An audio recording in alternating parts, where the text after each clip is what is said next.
Okay, welcome back to the double swing. It has been all of 24 hours for me since I recorded the A and B preview, so there's nothing really to recap in that short amount of time. We already did the Blast Showdown yesterday, although I can just rub it in, Yumi. Your picks missed. Whatever, man. Yeah, that's all there is really to go over. I didn't get that chance yesterday to really taunt you, so I take that opportunity now. I'm already behind. I've Yeah, accepted my fate. You're a full 10 points back now. It's not over, but it's not looking good. No. Hopefully BetBoom Dacha wraps up with some points for you. But with that in mind, we can get into this preview. I just realized the graphics wrong. I'm not going to change it. I'm going to power through. The title still says BetBoom Dacha on this one. It's definitely ESL Pro League Group C and D. And joining us is Mauisnake, who is, well, you know, as I said with yesterday's guest, someone you may have heard of, someone you might recognize, an up-and-comer in the scene.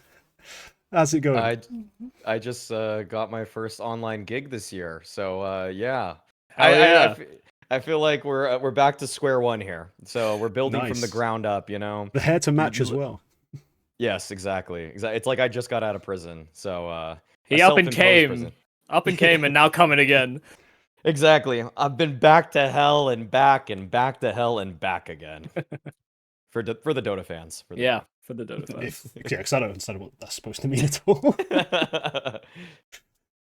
Right, let's start though with your Group C favorite. Who have you taken to lead us off? Group C. Okay, my pick for this one was, and I will find it. It was I took. You're a big Okay. fan. Yep. I'm gonna hold the faith. I'm gonna say that. I'm gonna hold the faith. I went with Big Clan. I know. I mean, there was some decent favorites. I missed the mark on those ones. I was a little bit late on the draw, and so I went with Big Clan because I myself feel like this roster is finding some form in some interesting places. We're actually, to me, I have faith that the Toby re-edition is going to propel Big Clan to having a competent upper. I'm not going to say that Sursen's going to be a superstar ever again in his life. He has been bad, okay? I'm going to make that abundantly clear. He's been bad for them. But ever since they've actually gotten Toby back, I feel like I'm starting to see a Sursen with some fresher eyes. You know, I think I'm starting to see that twinkle right there next to his pupil. It's starting to give me a little bit of hope. And I also want to just actually give a real and legitimate shout out to the fact that JDC is balling on certain maps. If I see JDC on Ancient, I'm terrified now. And I feel like Big should be leaning into that much more than they already are, because he, to me, has been one of the only players where I'm like, okay, there's legitimate star potential here on a very particular map, and it keeps happening. And so I feel like Big need to go back to the drawing board, be a little bit more pragmatic with what's going on, and realize we've got a guy who is excelling in a specialist role. Yeah, I mean, to be honest, JDC, since he came back from 00 Nation, he has been actually great with Big from the get-go. It was kind of just him and Crimbo before they brought Rigon on board, and now, weirdly, Crimbo's having weird performance issues. Like, he's not getting into his late round clutch sort of scenarios anymore. I find he's infrequently alive in the mid rounds as much anymore as well, which is strange because I don't think he's having to do much more in terms of like opening engagements. I'd imagine a lot of that is Rigon, and from what I've seen, that does seem to be the case. So I'm not really sure how that mesh just hasn't worked out, because I thought having more aggressive players would actually make Crimbo's job easier. Instead, it seems to be that he's having a difficult time of it. So yeah, I don't know that Big don't fill me with a lot of confidence right now because they haven't got it all together, but I think the pieces should work here. I think it's the problem with me watching this team is because similar to Virtus Pro in a lot of ways, I think there's a lot of promise, and in the pieces that they have, it just doesn't work at the moment. No, it doesn't quite. And yeah, you're right about Crimbo. It's weirdly just no result. Like, he's definitely still like actually getting that time alive you want. He's getting that sort of like opportunity. He just can't seem to find anything within the system. And yeah, the Rigon edition, we all thought it'd be kind of a slam dunk, you know, role for role, player for player. He'd have just more like nous, more nuance, more veteran knowledge of how to play these sorts of rounds out at the highest level. Instead, he's looked a bit lost to me, and fairly incompetent, so that's been a rather shocking turn of events. I think with Rigon on top form, or at least close to it, you'd expect this big team to be far more threatening. I think, to be fair, Bad News Eagles tried to get better, and they brought in Devil Walk, and they got substantially worse. Like, adding structure somehow made all of them play worse. So I don't know that... Big of too much of a plan for Rigon, that's the problem. Maybe, yeah, I think that might be part of the problem. All right. I feel like, actually, I'm going to just bring this one thing up, that the fact that Surson in 2024... before Toby, and this is across both what he was doing with 00 Nation and with Big, he was roughly, he's pretty bad. He was like a lot of red, 0.99 rating player, and this is probably going to make some people laugh. Since Toby got back, 1.04, okay? He's improving, okay? Dude, think of it like this. You got a 0.05 rating increase. That's the difference between being a 1.05 and a 1.10 rated player, okay? That's when you're going from being very, very average to actually suddenly good. So let's see if it keeps trending, okay? I'm just telling people to keep their eye on it, okay? He's gone keep from your eye on really Surson. far below average to just still quite far below average for an AWP. yes, but keep your eyes peeled. Keep your eyes peeled. He's getting a little better. Yeah, it's starting to trend up a little bit, I think, for Sisson especially, given his showdown performances, but I think it's quite a reach for Big. It's quite a reach. If I want to be a little bit more realistic about Big, though, I just feel like Rigon, for whatever reason, has just, he doesn't play well with structure for whatever reason. He was the one guy that was good at being a little bit of a brainy X factor. He's make like the cool flank or whatever for Bad News Eagles. But now, I think now that he's supposed to play a harder anchor role, like he just doesn't know what his options are a lot of the time. I just feel like he's being thrown into, I don't know actually role for role what he was playing on Bad News Eagles, but I just see when he has to be more static, it's definitely not been his forte. Yeah, that's fair. All right, should we move on to the next pick then? Yumi, favorite, Group C.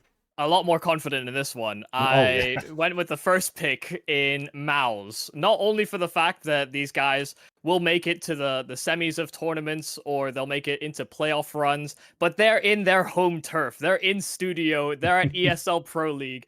They won the last season. They won the season before that too. You know, if I had to put my money on any team right now within ESL Pro League to do well, it is MOUZ Sports.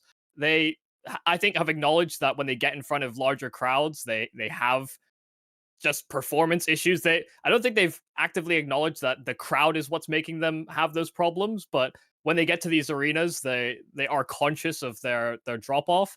But even then, you know, they make it to the semis of Cologne, and I think for them, after the catastrophe that was IEM Dallas, I have confidence that they're gonna put up good performances here as well. I don't really see any reason why MOUZ wouldn't be a pretty heavy favorite to make it through their group.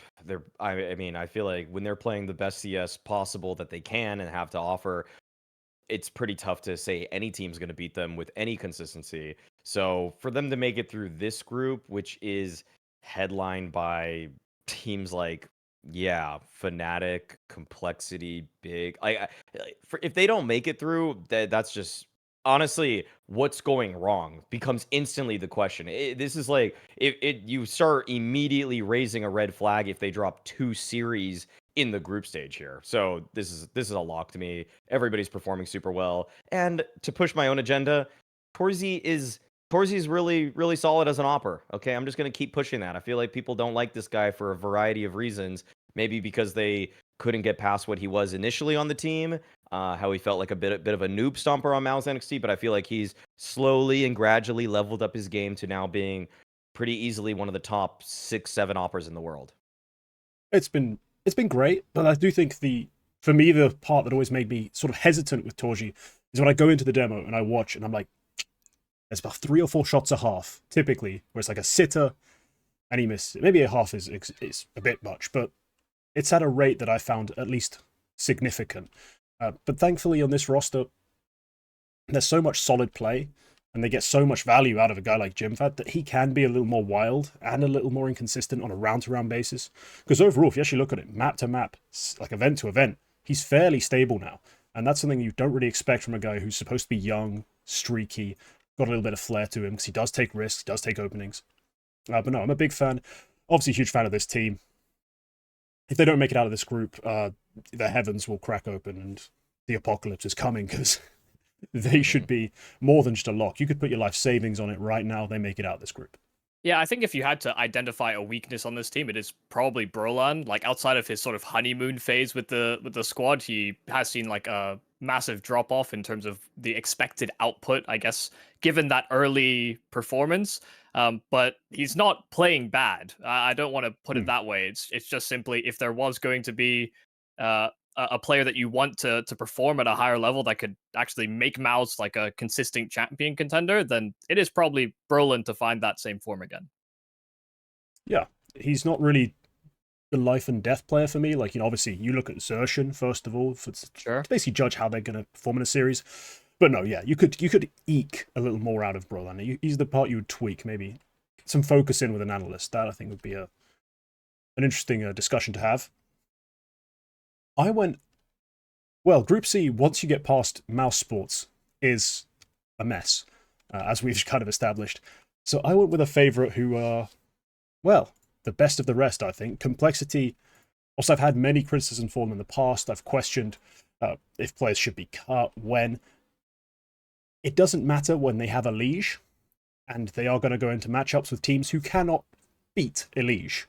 It's a very simple win condition, and it feels almost reductive to say it, but as long as this team has a Liege and he's not in some sort of emo dark streak of not performing, he's going to be able to get you out of Pro League groups. That's the simple way of looking at it for me.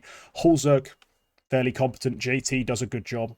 And sure, we're not going to get much out of Floppy and Grim with any consistency, but it should be more than enough as a total to get them out of this group with the regular performance from a Liege. Yeah. God, Complexity are so weird because I want to believe in this team and I want them to be like a symbolic figure within North America almost, but they've just been so disappointing with the way that they play and honestly choke so many games. I think there's a lot of winning. You see the light at the end of the tunnel when they're in these best of threes, and then you'll almost forecast the idea that they're going to lose them. I think I was watching another podcast with Launders where he was very vocal about this. Feed the Trolls, go check that one out. And he articulates it way better than I do, but it's just so correct in the idea that we've seen how high this roster can actually perform, and they just so rarely scratch at it. And for me, I mean, it just feels like they're wasting Alicia's time because he's playing unbelievably at the moment, and rarely you get Holzerk decent performance to back him up. You maybe get some decent rounds out of Grim, but then like I feel like Floppy is the guy that I'm really looking at on this roster as I almost see nothing out of a player that had so much talk around him as being the next one up, this next star. And to be honest, he's only doing slightly worse than Grim in my book. And I almost want to see this angle where Complexity could just blitz the roster and go with a completely different direction in the coming 6 months if they don't actually just get that performance that these players just seemingly haven't been able to get. That, and they always look so goddamn tilted when they're playing games. It doesn't really help the case. The fact that Complexity are going to have to reckon with very soon is that even though they've been in such a long-standing roster, about a year since they picked up a Legion, have stuck with this 5-man, you almost now can say that you could just gamble on 2 players for Grim and Floppy, and it's kind of like, why wouldn't you? Because they're one of the reasons I praise Complexity is because I feel like they're a pretty inexpensive roster to run compared to some of the other top 10 teams in the world. But you could actually just go even lower. Why not get a Jaba at this point? Why not get a something that, like, they've tried doing different stuff with Floppy at this point. They've actually swapped his positions with Grim at points in time. They have started setting him up more now on CT sides, and he's gotten a little bit of a boon in performance. But one of the advantages of Floppy in the past, when he was at his peak, when he was playing for even, like, say, C9, was that he could be left on an island and just get you 1 and survive, or even get you 2 sometimes, and that's just not the case anymore. I can't say that safely about him, unfortunately. For as much as I like the guy, just the performance hasn't really merited the amount of leash that he's been given. So that's super concerning. And like with Elige, Halzerk, and JT, you actually have a core that I think if you get 2 North American players, and you could just get 2 guys from M80, you could get 2 guys from Wildcard, 2 guys from even like a Nouns team or whatever. Why not try that? Change the outlook of this team. See if you could reach a higher ceiling. And you're gonna make. I'm gonna tell you a secret, Complexity. You're probably gonna make the major anyways. You're probably gonna make it through the Americas RMR with Elige, Halzerk, and JT. I don't even really care now who you're putting in those other 2 seats, as long as you might give yourself a chance for a higher ceiling, because I know the ceiling of Complexity. That's my biggest. That's where it hurts me the most. I know what the ceiling is.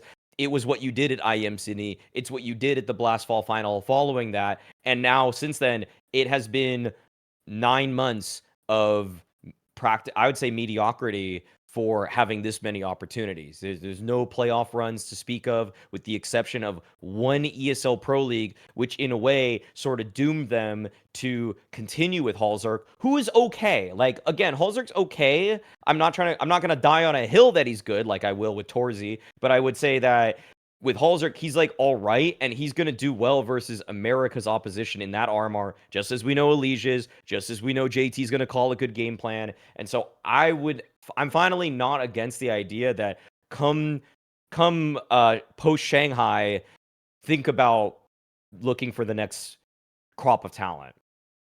Yeah, because they missed the mark on, rather they just missed the boat on quite a few of the talents that have actually leveled or got sort of risen through the ranks, whether that's MOUZ or Ultimate, or if we're going to look at Lake, for example. Like these are people that other organizations are willing to take a risk on, but Complexity didn't, in favor of, I guess, roster longevity. And I'll even say something more about M80 getting Lake and everything like that, and the mobs, and the fact that they're trying all this stuff, is that M80 actually has a decently sized backing. And I wouldn't, this is not something I'm 100% certain, but it feels like their expenditures are actually in the realm of, they are willing to eventually, when the moment comes, go for some big signings. They're just trying to see if they can put that right assembly of pieces together at first, so that they have a stable enough foundation before they swing for the fences on something big. And I just know they have more money behind them, is what I'm trying to say. So they're Right. kind of in a similar position right now as Complexity. And I actually think that if Complexity just kind of stay the course, they could get beat by M80. I mean, they already did. They already lost to M80. So, and that's with a roster that is kind of like, this is like the fledgling state of M80 right now with Lake and Rec and everybody. But Complexity, for whatever reason, are almost acting like this is it. This is the finalized version of what we are, when they need to also be looking for some really strong move, or just some kind of shakeup in my eyes. Yeah, that feels about right. That's historically what we've always called for. The other option always was historically is like, if you really think you have those guys, like you think Grim and Floppy have more to deliver, you change something else on the calling side. But I think at this point we've seen too much to really still believe in that. It has to be rifle changes. I love the Jaba idea. I have for a while. I've also been secretly a fan of Hex. I just don't know if he's that easy to acquire. I mean, I checked his roles. There's not much clash with Elige, at least defensively. Like, we can make some stuff work. He's a quality little player. So, yeah, Complexity, hopefully moves coming. But this group was ugly enough on the favorite side. The underdogs, well, it's gonna be special if we can get something here. Maui, who's your Group C underdog? My Group C one, let me make sure. Group C, yes. You know, I love Brazil. I love Brazil, and I feel like anybody that's watching this podcast should know that I love Brazil, and I went with Imperial. They are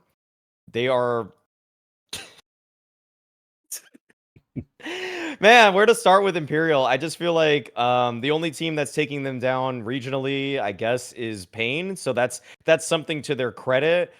And I feel like so they're pretty good. They're pretty good in Brazil, I guess. I guess you could also include Furia in that conversation. And I just think, okay, this is a little bit counterintuitive, but something that's going to work to my favor, which is big braining here, is that their first round matchup at ESL Pro League is my favorite in Big. And so I have a great chance from the get-go to get a team that's going to go to the upper semifinals. Actually, I have a 100% chance to get a team that's going to the upper semifinals. So I'm almost playing my cards in a way that's just kind of like, well, one of them's going to go a little deeper by virtue of the fact they have to play each other. But if so, maybe I'm It's an gaming it a little insurance bit plan. too much.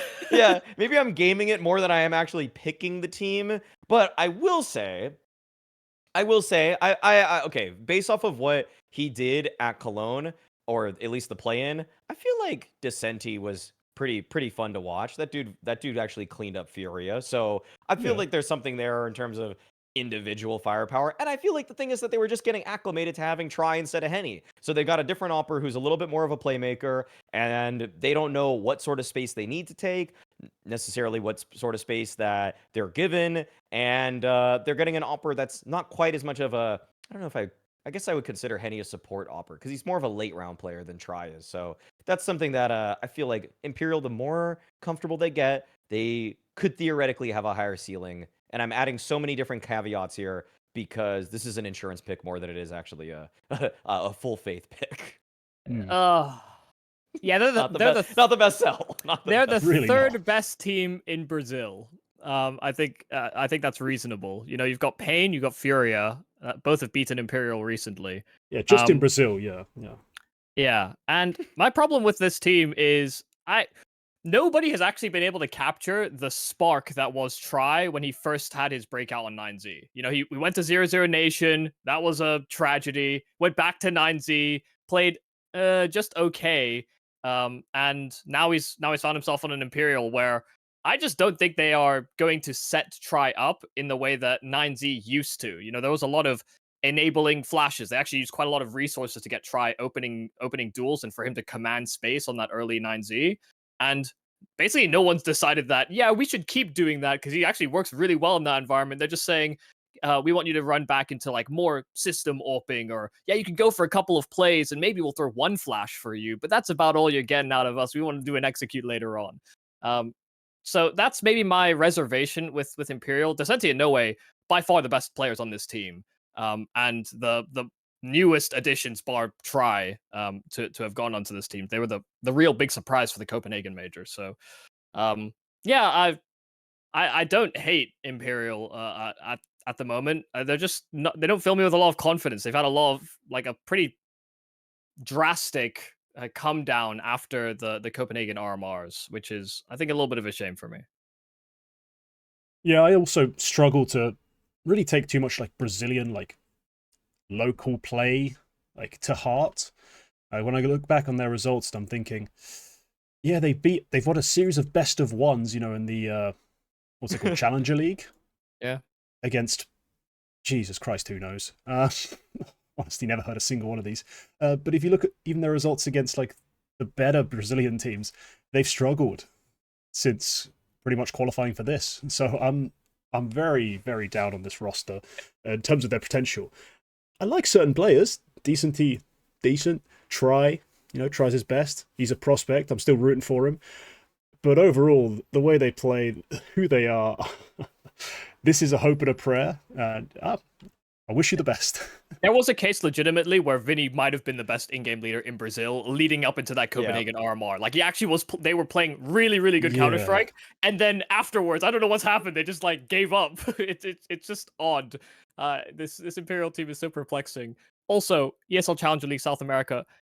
Exactly. Who are these people that they're playing? And Asia's non-HLTV? Yeah, okay, man. Give me a break. It's nonsense. It's absolute nonsense. Speaking of nonsense, Yumi, your underdog. Yeah, it's not as crazy. I had to remember, and it's the team I praised while we were kind of digging on complexity slightly. I've gone with M80. I love the way this organization is deciding to approach their Counter-Strike team. They have gone with less experienced players. They have built it. They have brought in some European imports that are willing to move into more leadership positions. You know, for me, when I saw the move for Sin to come into this team, I actually wasn't sure how well prepared he was, and I think we had Maui. I think on your stream actually we had a talk with Stamina about like him bringing over notes in his own style of play and all this sort.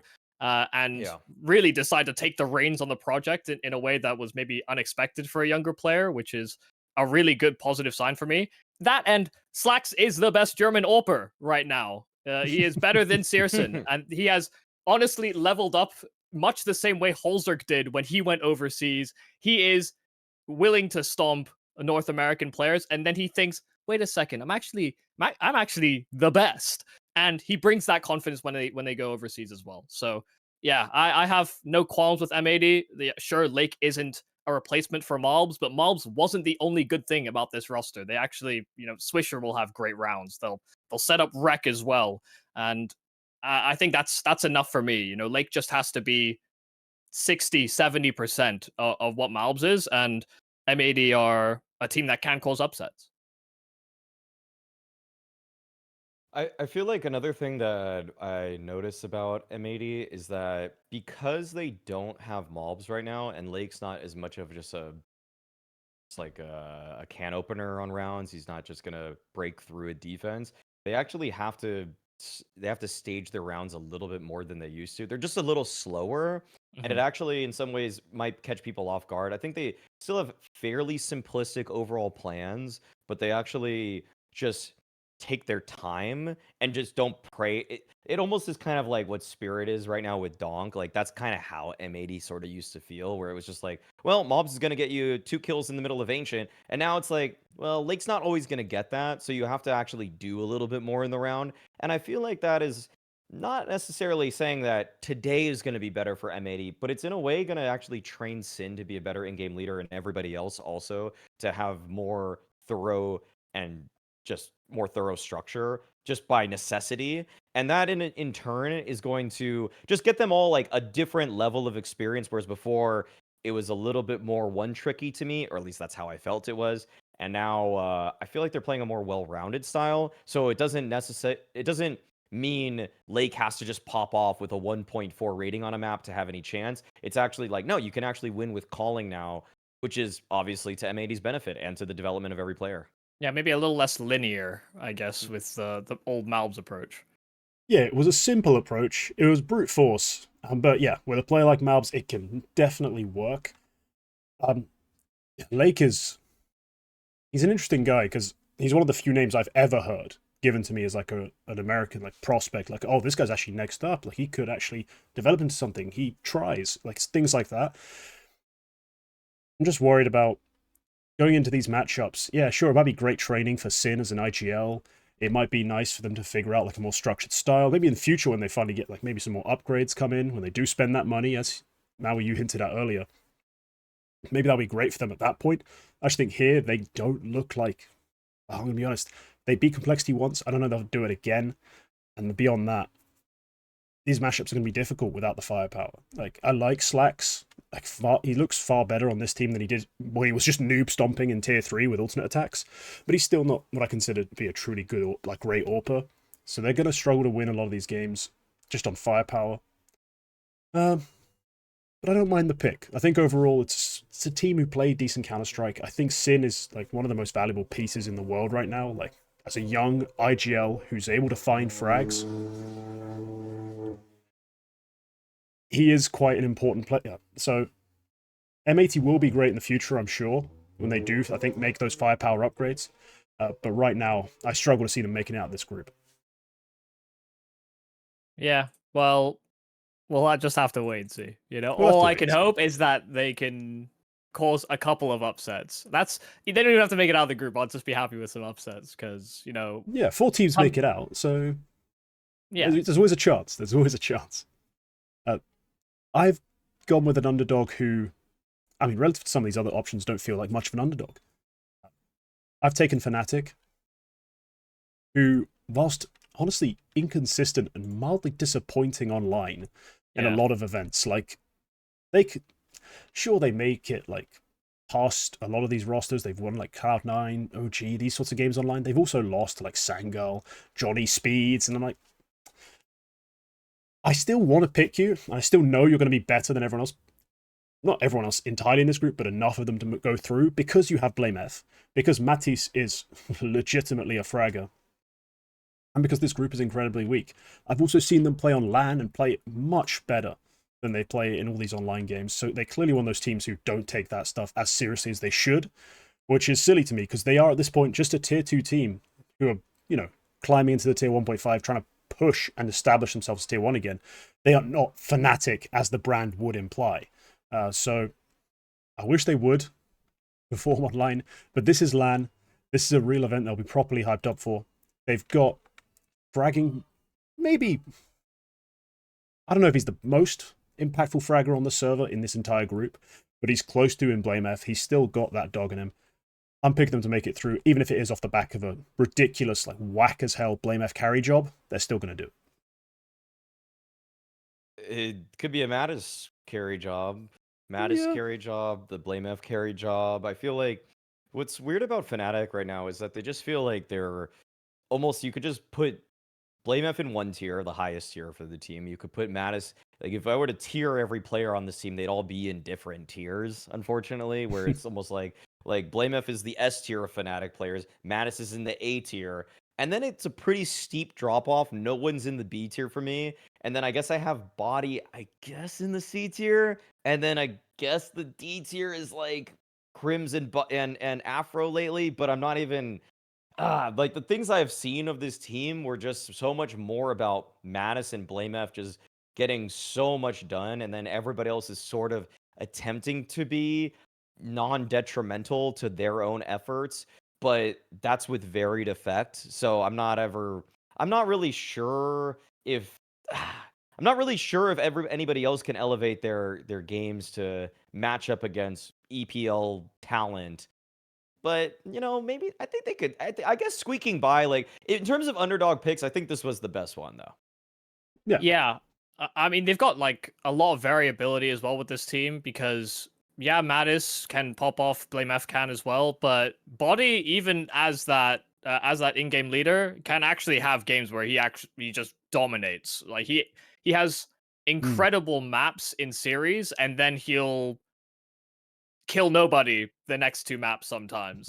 But in a lot of ways, he compensates for, I guess, even some of the inconsistencies that Mattis has himself, or BlameF is struggling to find impact around the map. Because I think that's still one of BlameF's big problems, is that he is still not your sort of go-to man to be this star player that wins you rounds consistently. Like, he'll get kills, he'll pull things into 3v3s very frequently, but then the rounds just won't develop into actual round wins for them. So yeah, they're in a weird spot where I don't actually think they've got proper star players on this roster. Even with the signing of BlameF, I think Body probably clutches and secures more rounds for this team than Blame does himself. So I don't know how to feel about Fnatic, but I don't disagree. They were probably our best underdog selection that could have happened in Group C. Yeah, the game plan often doesn't make sense, and what you're going to get out of Afro is, like, Luna. I don't know what the hell's up with that guy. Like, he's either completely insane, like, I mean, he's always kind of nuts when it comes to the decisions, but he's either, like, landing all these dumb ideas he's going for, or he's dying pointlessly 100 times.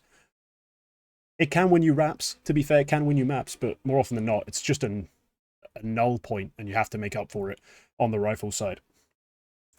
Those are our picks for Group C.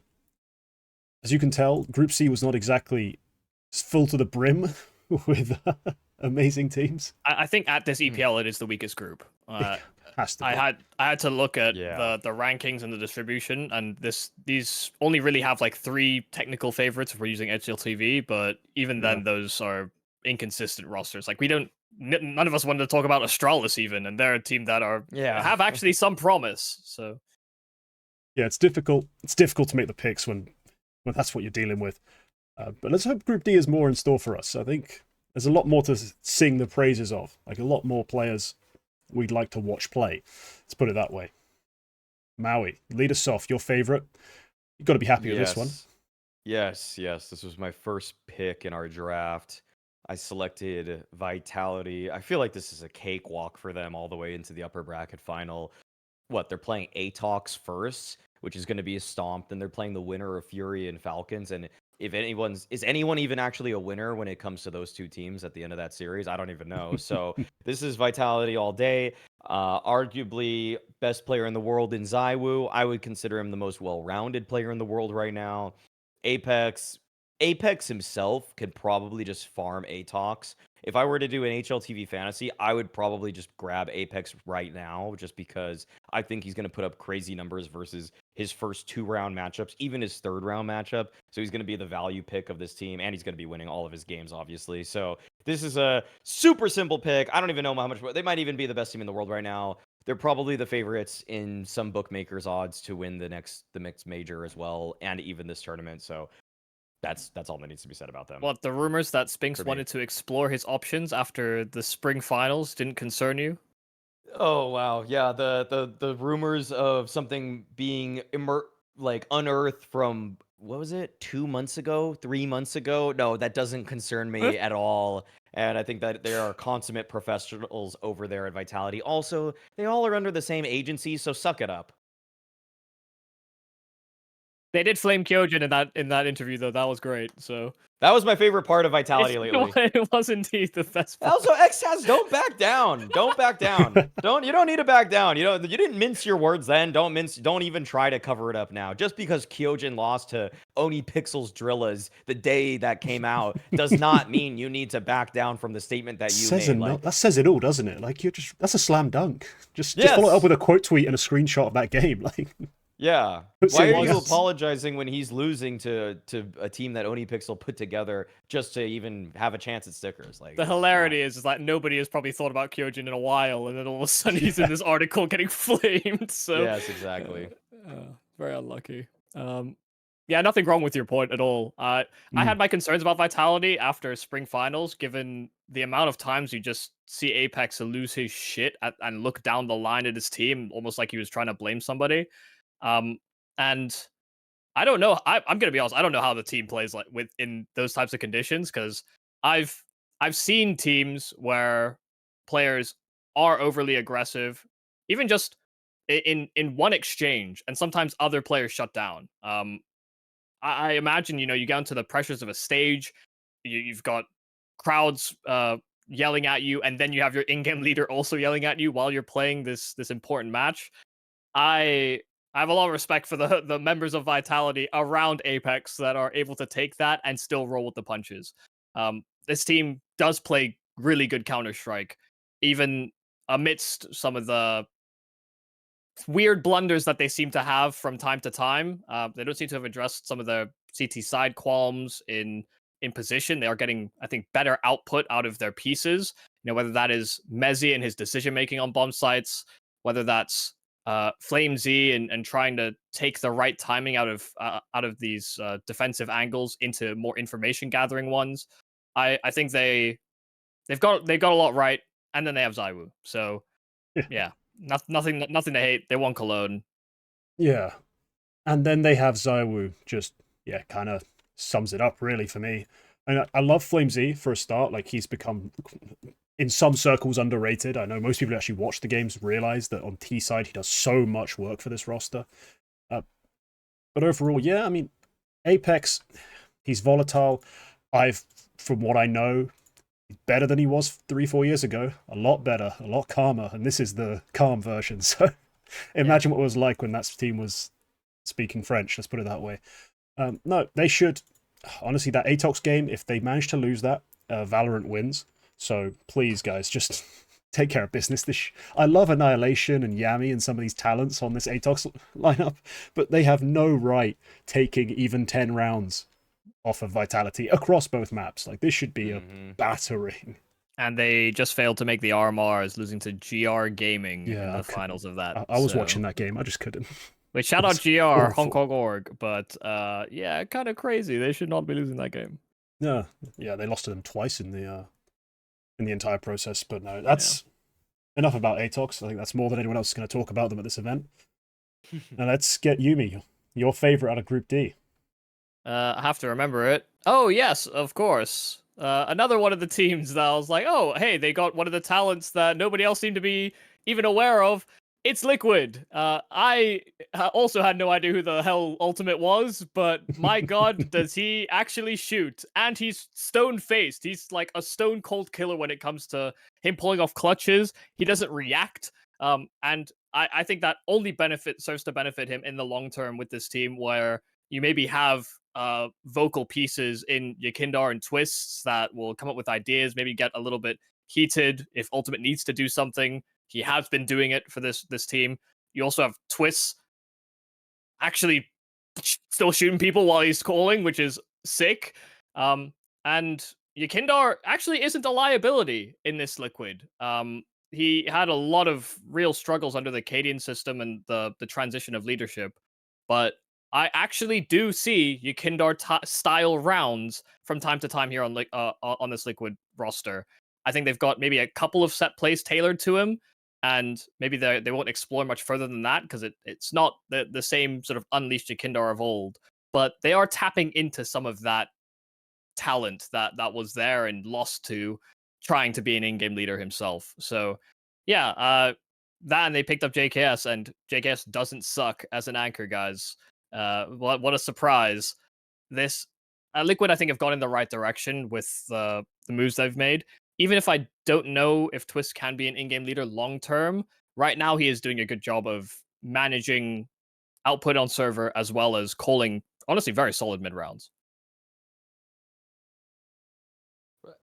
Liquid is really I guess we have to just kind of wait and see a little bit more to make that sort of judgment on Twist's in-game leading sustainability, because as it stands with Cologne and what he did at Blast, it all looked pretty solid. I feel like they had pretty meta openers. They understood what it took to just get like that first stage of map control pretty well and how to operate from there. So I imagine that Twist is developing his flowchart right now. And I do feel like sometimes when yeah, I guess when there's like the bones of a team at least, and you're able to slot in a fragger into an in-game leader role. I'm thinking Electronic on Navi, for example. Once Boomich left, you do keep a lot of your skill because you don't just lose that overnight. You lose that over the course of months and months of having to focus more on demos than actually deathmatching. And so Twist seems to still have that, or at least he did for the first couple events.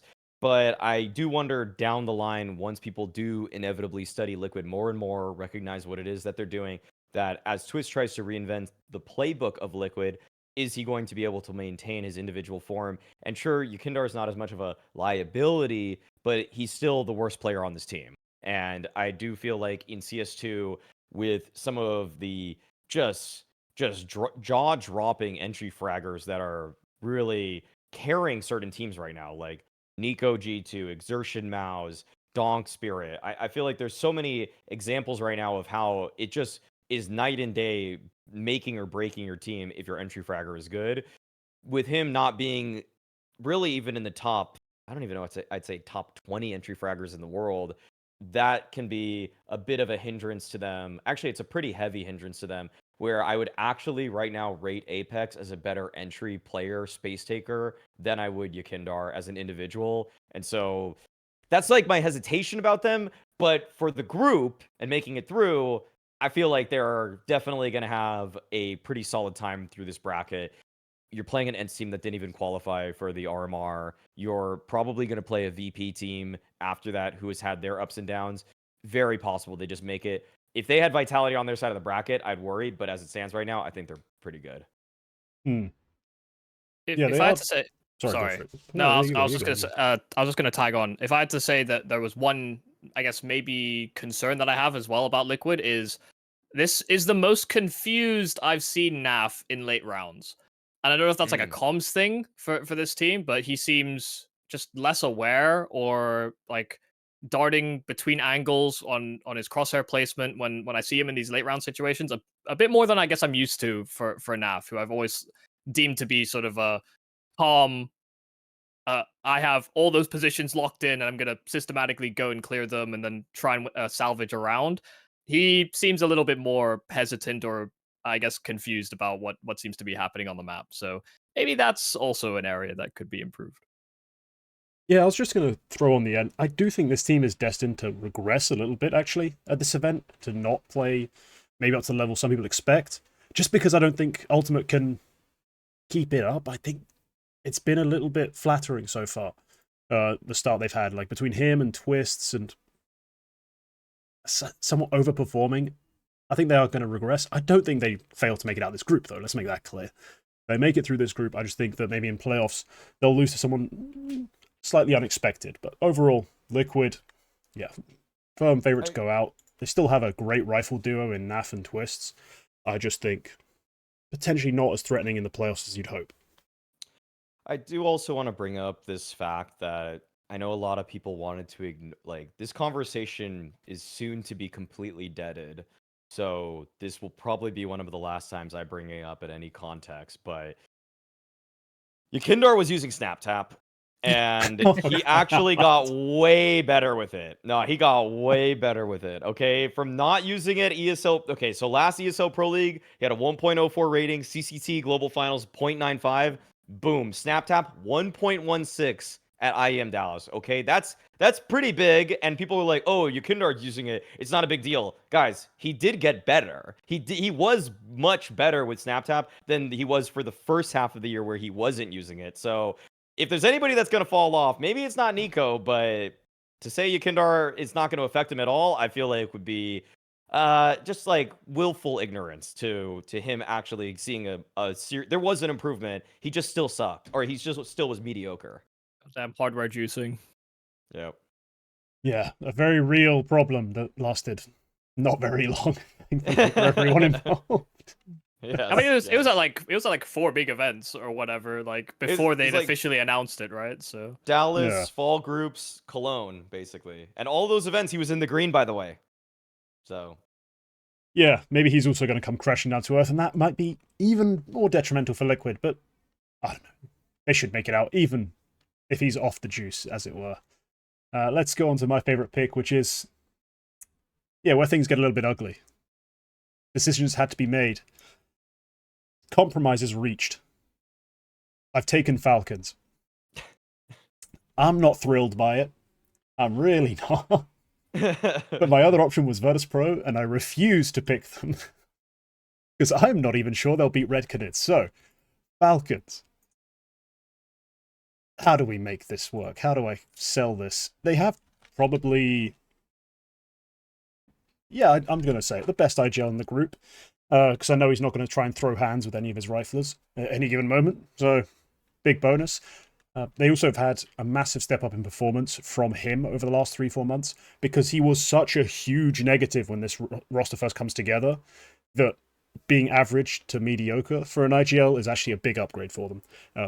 It's not saying much, but it's something. We've seen a better version of Sampaio recently as well. A man who looks like a Star Rauper again, rather than, well, he almost reached Holzerk tier, I think, sometimes. Like, that was kind of shocking to me, because I thought he'd be a lock to be one of the most consistent players on this roster. So yeah, they've played better recently. Obviously, their Bet Boom Dacha results are disappointing.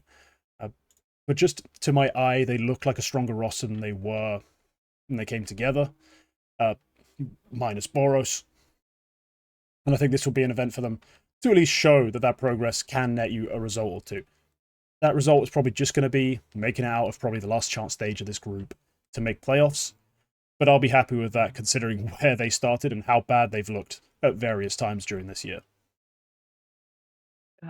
Falcons are so weird to watch, man.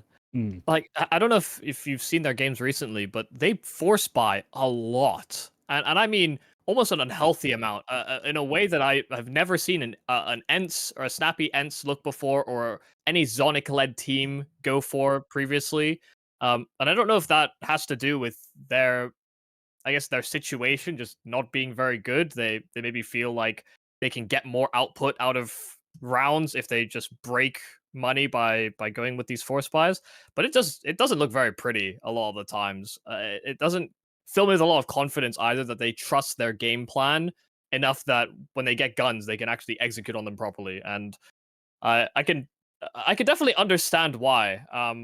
I got to watch them for the IM Rio quals, and yeah, they're just an odd team to watch at the minute. Like, they lose to Heroic, and Heroic I do have larger stock on as a team that have more structure, but Falcons actually, in these glimpses, like you said, we get these like star level performances from Magisk, and we get some Pius back, and hell, even like Martin will have good games. funnily enough, after the whole Nico might be going to the Falcons, by the way, guys, all the riflers had like a crazy best of 3 where they all just performed. I'm like, where is this all of the time for the Falcons? Because later through the tournament, that you just see players missing shots, and it's like it's just not the pedigree that I would put these players on. So I don't enjoy your pick of the Falcons. I would not have picked them. I would have picked Virtus Pro, but also that is me and Virtus Pro. I'm aware of my bias. They do. And yet I still see the red flags for the Falcons. Man, they're both. There's no real right answer between those two. So Yeah. that's it. For Falcons, I watched them a lot at the Blast Showdown where they actually made it through. I felt like they actually addressed some of the problems that I had with them on CT side when they first added Dupree, which to me was that in mid-late round situations, they were not at all disruptive. They were incredibly cookie cutter with how they wanted to just position themselves. And that also means that it's kind of just 1-1-1-1. People are in different areas, not always supporting each other. Kind of a severe lack of trading on their CT sides where they're just so far apart and they almost just expect some of their individuals to multifrag when they have no true star player on the roster.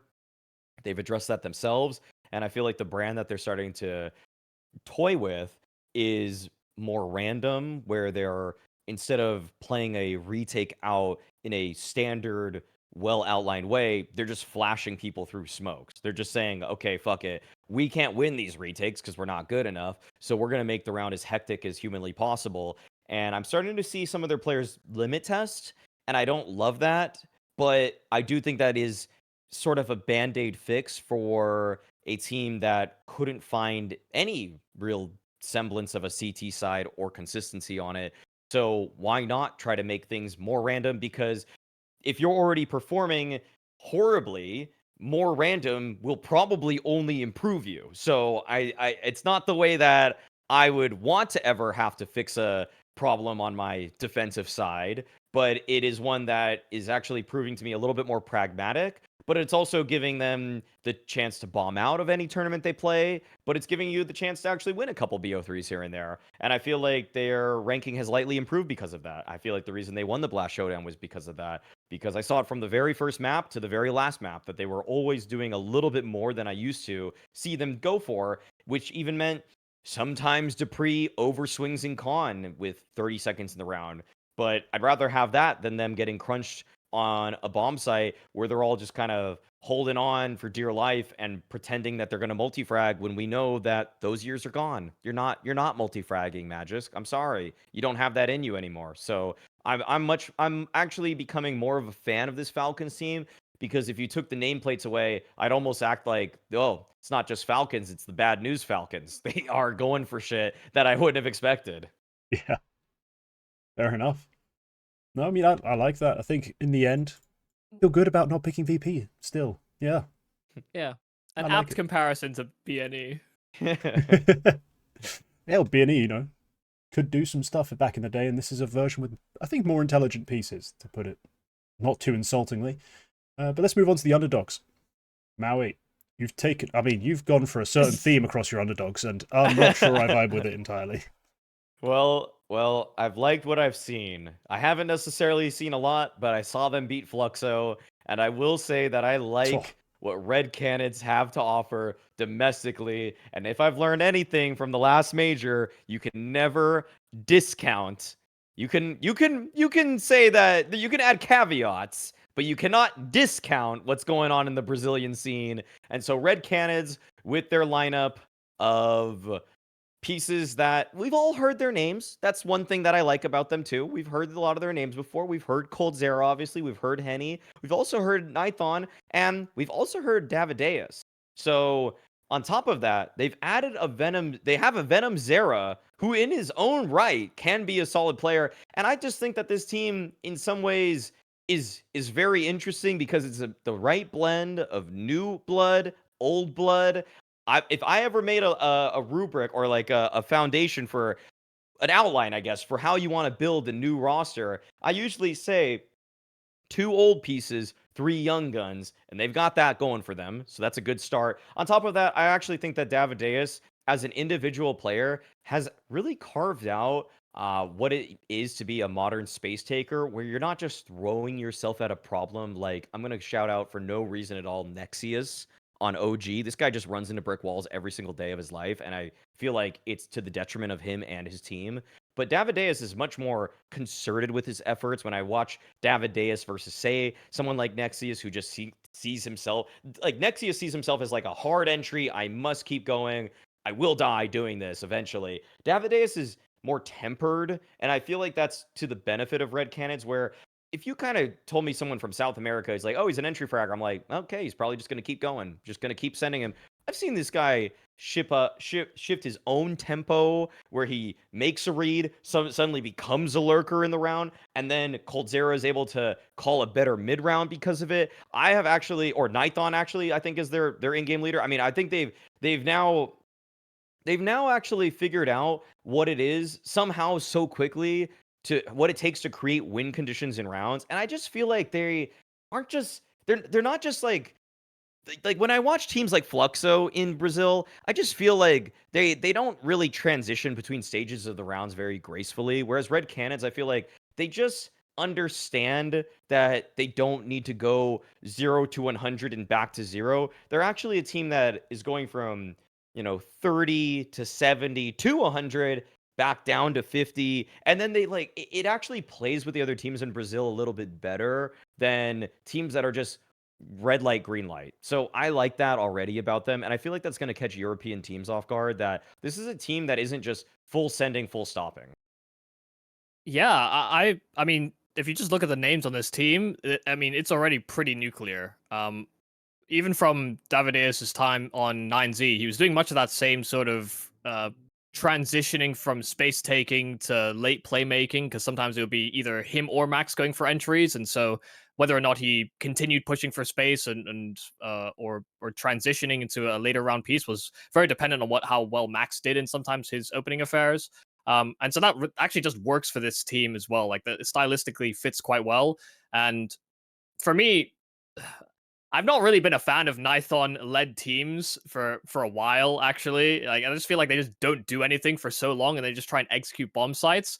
But I think when you add pieces like Coldzera and Henny that are a little bit more active and maybe have better ideas in the mid-round that can maybe find gaps in a defense, I think this combines to be a really solid team. I mean, even outside of structure, I think 4 of your players can literally take over a game in the Brazilian domestic scene, and that to me is already a very good start if you're thinking about trying to take international heads. If you already have pieces that can dominate series. I'm gonna be real. I have never watched this team play. This exact group of players I've never watched play. I've watched all of the pieces at various times play Counter-Strike, but I've just never seen this 5-man unit play, so I can't speak to how they play together. I can just say that on paper is a fairly threatening roster. I mean, I've had an eye on Venom Zero since he was like 16 in some academy team. Like, he's not a complete unknown. He's just young. Yeah. For me, yeah, they have the talent to upset some people. And if you're correct about them stylistically actually being more controlled, more, I think, subtle than other Brazilian sides, and actually capable of matching up with European players, then yeah, they definitely have a chance to, hell, given who their bracket is, they could go straight to that upper final. If things click, if things work out the way you're hoping. I don't expect it to really do that, but hey, I'm here for the chaos. I'm here for a little bit of a spice, and I hope they can bring it. Davideus is a good player. And if there are more reasons to rag on Virtus Pro, bring them on, I guess. Oh, yeah. I said it when I was talking about Falcons. I got a bad feeling Virtus Pro lose this match. So I mean, there's also a reason I haven't been picking them recently. Yeah, they've not been great. Yubi, who have you been picking? Who's your underdog? Oh, Viva Brazil! I have gone with Furia, the Skulls edition, and Fallen now in with new proper leadership. Out with the old coach as well. This Furia actually is playing a lot more together than some of the Furias of old, even when Fallen was supposedly in-game leading, and Kai, oh, he's a supportive piece. He's going to slot in and role fill. Yeah, I mean, they still didn't set each other up with good flash plays. They still didn't get space on the map very effectively. Um, and that's not to say anything about the shooting, because Fallen misses shots. You know, you saw some of the worst form for K Serato at one point or another. We're starting to see it reemerge. And, you know, I don't even think K Serato is fighting at full force, but the team itself does actually look better composed. I think maybe if I was to be critical of something, it would be Yuri and maybe not finding his place as to who he's supposed to be the second man to now, because Cello is now taking a little bit more aggressive roles and trying to serve as a bit more of a space taker for this Fallen led system now. And I think Yuri's maybe a bit confused. It's like, but I'm friends with K Serato. Don't make me work with this guy. Yeah, I think Furia are the second best team in Brazil, and I have a lot of faith that, well, I just believe that they are moving in the right direction, that they actually can improve. They may reach a ceiling where Fallen AWPing doesn't work if they ever want to challenge for titles, but I think they'll make it out this group. They've impressed me even with their performance at the Baboon Dasha event.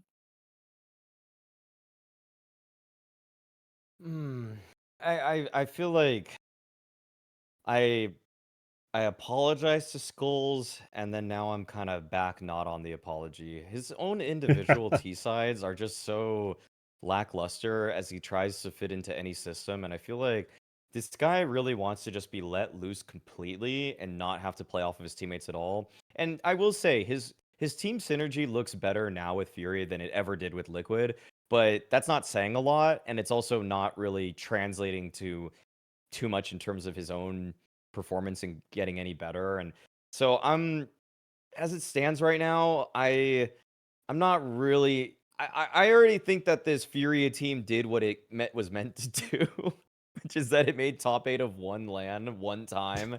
And I think that they're gonna qualify through the RMR, and that's probably about all they are good for.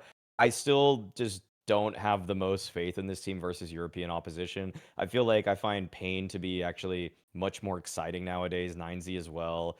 And that might be due in part to the fact that they have probably better oppers. But also I just feel like when I watch this team, like nobody's saying this yet. And it must start. It has to start. So it's gonna start here. Everybody was saying when Frozen joined FaZe that he took all of or Frozen joined and took all of Rop's spot, which is just objectively false, by the way. He's just a late round player, so they sometimes have overlap in terms of who's going to be the bigger baiter between the two. I'm going to say the same thing about Skulls and K Serato. Why did Skulls ruin K Serato? Because K Serato has been way worse ever since Skulls joined this team, and I feel like it's that the overlap as being the most baity person on the T side has, and even CT side to that extent, has really kind of fucked with K Serato's flow, and now I just feel like he's used to trying to bait everybody else, but Skulls kind of wants to bait everybody else too, and now they're just kind of stepping on each other's toes, and neither one's thriving for it. Yeah, on the rifle front, Yeah. it does feel like they're kind of in a race to the bottom between who's going to be the most disappointing for me. Like Skulls, yeah, some of the same old issues rear its head, and he has the occasional map where you're like, oh yeah, he was talented and was good on Pain. He looked like he had promise. Most maps he really doesn't. K Serato doesn't play like a superstar. Yuri, very, very varied, I think. Some maps I do like what I see, some maps I really don't. And so I'm just stuck here thinking, how can I ever really have faith? Like, a lot of these series or these maps they win, it's like, oh, Fallen dropped a 1.5 rating. I'm not betting on that, ever. Like, that's not a consistent, replicable win condition. What are you talking about? Sometimes you get bad Fallen, and then sometimes you get bad Fallen. So. Yeah. And how I'm going to be able to discern which version I'm going to get is impossible. Like, he had to come in and win the series against 9 Pandas. That says a lot, man. That's 9 Pandas. You shouldn't need to rely on 30-year-old IGL or per Fallen to come and win you that game. When you have K Serato, you have Yuri. Hell, you even have Cello and Skulls. They should be, in theory, up to the task. So no, I've been, as always, disappointed by Furia. I'm glad you took him, because I never was going to. That's pretty much it. Well, goddamn. That's all I really have to say on the matter. I've got some other like just numbers which are very damning about Furia right now, which are kind of crazy to me. Is that by the way, since Skulls joined this team, the highest rated player is Yuri.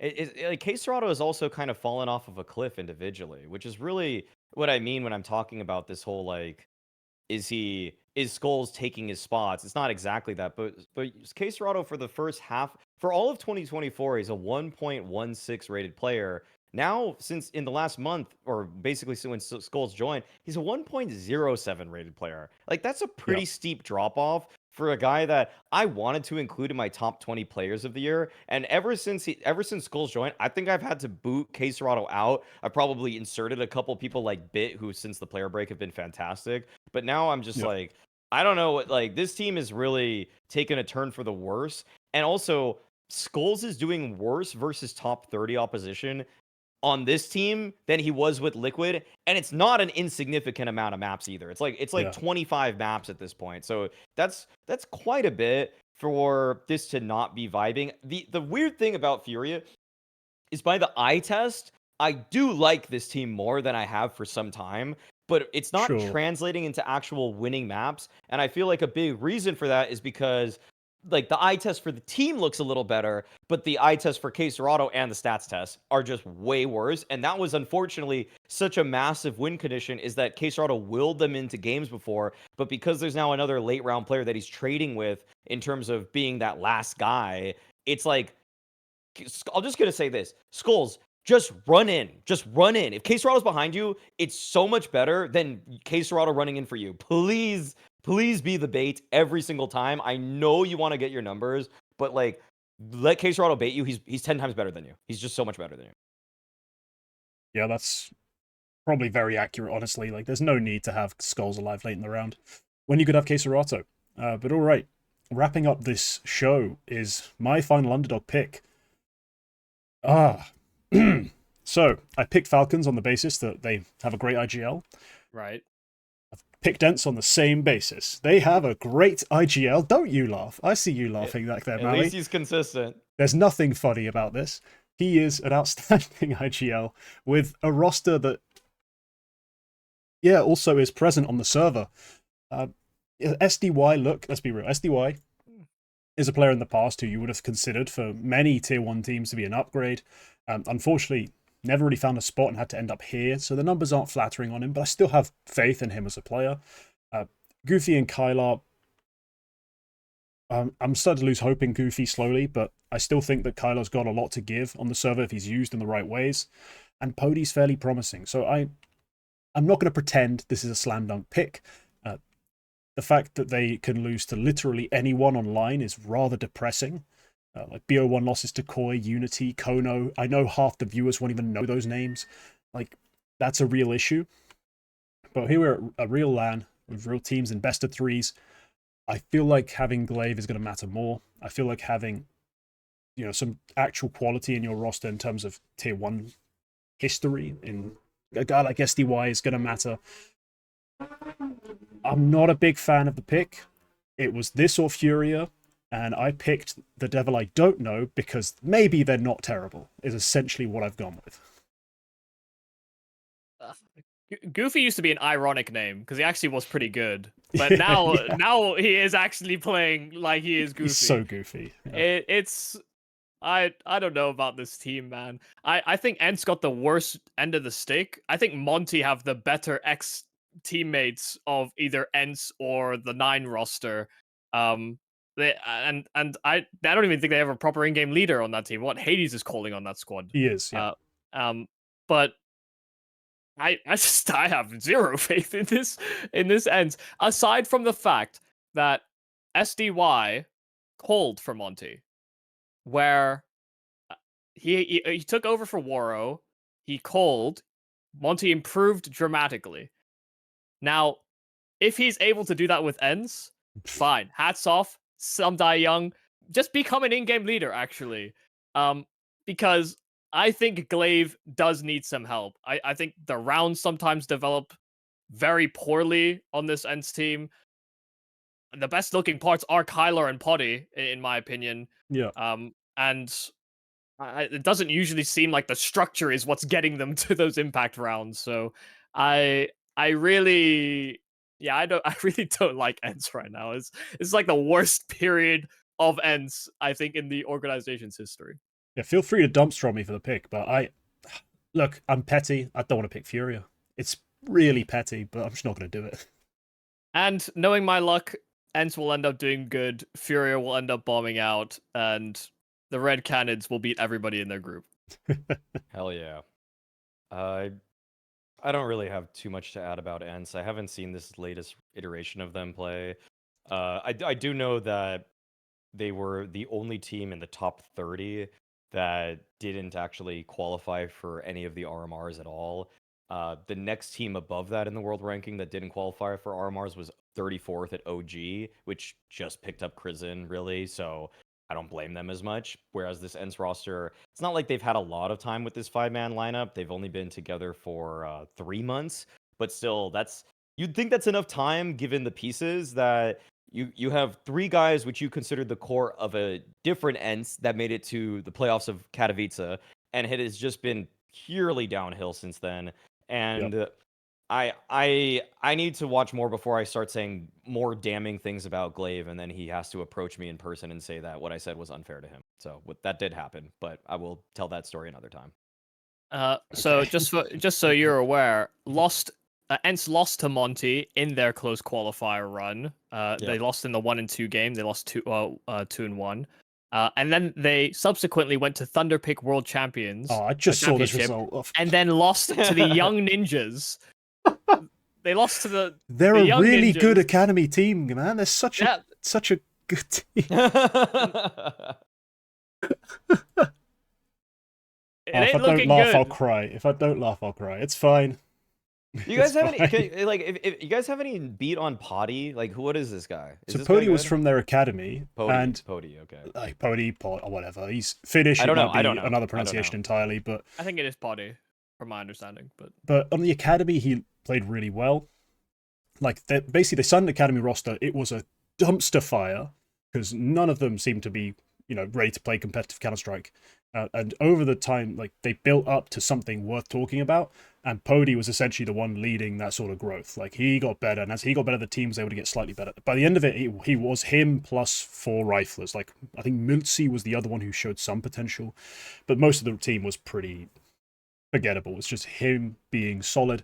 So they do promote him, and he has he's not been bad. probably the best player on the team as Yeah. fraggers go, considering SDY's not been great online.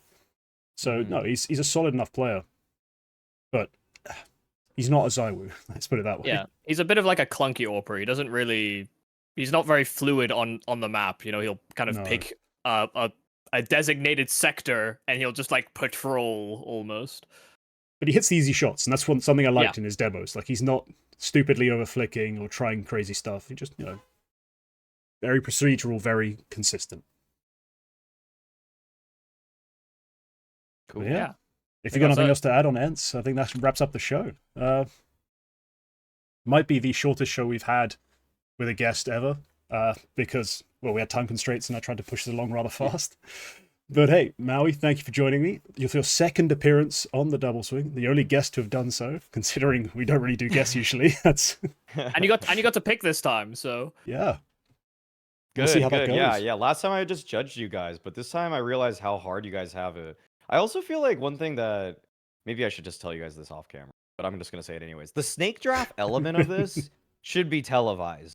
Maybe you already pick it beforehand, but I think that was one of the fun parts that kind of went unnoticed. Is the snake draft is like pretty compelling as you start to especially lose out on what you can choose. Because I feel almost like people are going to look at my picks and they're going to be like, why the fuck did you pick Imperial and Red Canids? But it's like, what choice did I have? Like, I don't know what else I was supposed to go with, honestly. So that's why these might look a little silly. But at the end of the day, I need to do image rehabilitation with South America because I will soon be dropping a hot take about the fact that Skulls ruined Queserado, and they will get mad at me once again. But then I have to say, well, I think Venom Zera and Henny still got it. So yeah.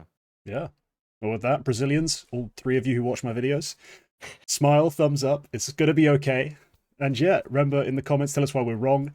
You know, call me a delusional EU fan for my picks. That's probably valid. Like if you enjoyed, sub for more. And remember, members get access to more content because they're better. So yeah, we'll see you in the next one. Goodbye.